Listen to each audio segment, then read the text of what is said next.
Hello guys, ഇന്ന് രാവിലെ തൊട്ട് എനിക്ക് ചെടിപ്രാന്ത് കയറിയിരിക്കണം. അപ്പോൾ തന്നെ ഡ്രോപ്പ് ചെയ്ത് തിരിച്ച് വീട്ടിലെത്താൻ പോയിട്ട് അവിടുന്ന് വണ്ടി വിളിച്ച് നേരെ പോയത്. അപ്പോൾ വന്നിട്ട് മൈൻഡിൽ തോന്നിയ കാര്യമാണ്.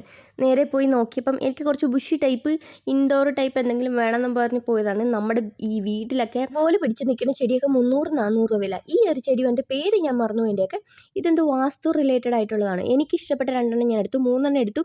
മേലെ വന്നിട്ട് ഗ്രീൻ ഷെയ്ഡ്, അടിയിൽ പർപ്പിൾ ഷെയ്ഡ്. റേറ്റ് കുറഞ്ഞത് ബുഷിയായിട്ടുള്ള നോക്കി എടുത്തതാണ്. ഇതിൻ്റെ 60 രൂപയുള്ളൂ. പിന്നെ മണി പ്ലാന്റ് വന്നിട്ട് ഈ ഒരു വെറൈറ്റി എൻ്റെ ഇന്ന് പോയിണ്ടായിരുന്നു. വീട്ടിൽ ഇഷ്ടം പോലെ ഉണ്ടായിരുന്നു. ഈ ഒരു ചെടിക്ക് ഒരു വൈറ്റ് കളറിലെ ലീഫോ അങ്ങനെ എന്തോ ആണ്. അതും പിന്നെ എടുത്തിട്ട് വന്നു. ഇത് പോട്ട് വന്നിട്ട് വീട്ടിൽ കഴിഞ്ഞ ദിവസം വാങ്ങിയതിരിപ്പുണ്ടായിരുന്നു. തീരെ ചെറുതാണ്. അതിലേക്ക് റീപോർട്ട് ചെയ്തു. 2 ചെടിയും അതേപോലെ തന്നെ റീപോർട്ട് ചെയ്തെടുത്തു. പിന്നെ വന്നിട്ട് ഞാൻ വാങ്ങിക്കാൻ പോയപ്പോൾ അവിടെ 10 മണിച്ചെടി കുറേ നിൽപ്പുണ്ടായിരുന്നു, പുല്ല് പോലെ. അപ്പോൾ അവരതൊക്കെ പറിച്ച് കളയുണ്ടായിരുന്നു. ഞാൻ അതിൽ നിന്ന് കുറച്ചെടുത്തിട്ട് വന്നിട്ട് ഇങ്ങനെ വന്നിട്ട് നമ്മുടെ വീട്ടിൽ വെച്ചിട്ടുണ്ട്. ഇനി ഇതിൻ്റെ അവസ്ഥ എന്താവുമെന്ന് കണ്ടറിയാം. ഇപ്പോൾ വെച്ചതൊക്കെ നന്നായിട്ട് പിടിക്കുന്നുണ്ട്. അതുപോലെ തന്നെ പിടിച്ചാൽ മതിയായിരുന്നു.